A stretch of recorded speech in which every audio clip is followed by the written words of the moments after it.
One of the most vulnerable populations we have, besides the elderly, the mentally ill, the addicted, is our kids. And this whole country is aware of school violence and certain things that people can do to protect themselves. But one of the greatest assets any school district can have is a school resource officer. And I'm telling you, having an officer there that's trained, that can relate to kids, that can pick out danger, that can protect them in the most vulnerable times is key. And it just happened just a day before this video was cut in Wisconsin. They had 2 acts of violence in high schools in Wisconsin in the same week. And one of them, the individual came in and stabbed the SRO, school resource officer, and the officer engaged in gunfire and stopped who knows what kind of violence. And I say that because a couple things. Number one, if you are an SRO or you know somebody who is, then man, I'm so proud of you.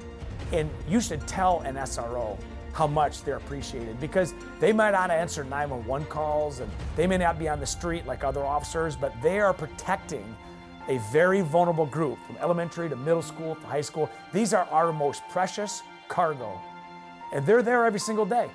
That's why they have to be on their A game. It's kind of like an explosive canine officer. They're not finding dope and they're not tracking people down, but they've got to be right every time. There's no explosive. There is an explosive.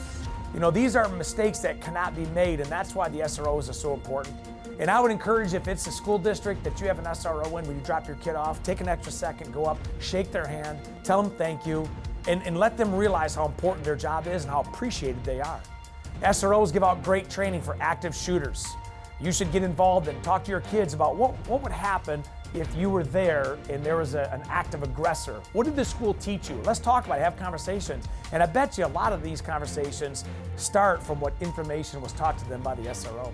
SROs can also build great relationships with students that may be going through some personal issues. And they can be seen as more counselor type people and people that are mentors and even pseudo parents.